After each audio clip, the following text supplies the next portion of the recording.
अस्सलाम वालेकुम गाइस, मैं हूं हसीब इश्तियाक और आप देख रहे हैं सिंपल विद स्पेस।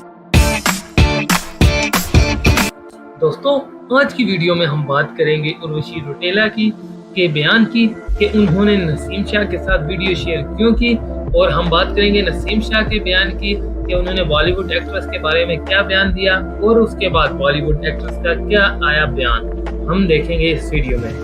नाज़रीन, नसीम शाह को बॉलीवुड एक्ट्रेस के बारे में बयान आया है कि वो नहीं जानते कि उर्वशी कौन है, और उन्होंने कहा कि मुझे लड़कियों के मामले से दूर रखें। तो कि उर्वशी कौन है। म्यूजिक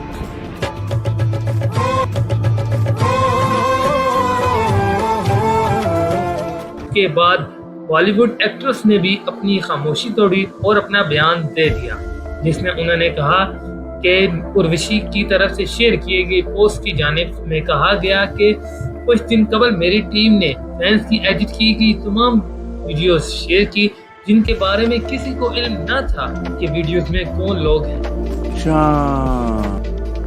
मीडिया से दरख्वास्त है किसी भी किस्म की खबर बनाने से गुरेज करें। दोस्तों, इससे कबल नसीम शाह ने उर्वशी रौटेला से लाइल्मी का इजहार करते हुए कहा कि मुझे नहीं पता उर्वशी कौन है। पता ही नहीं है कि उर्वशी कौन है। म्यूजिक लगता है नसीम शाह का इनकार ने उर्वशी रौटेला को खामोशी तोड़ने पर मजबूर कर दिया। कौन है ये लोग, कहां से आते हैं? लड़के के मामले से मुझे दूर रखना।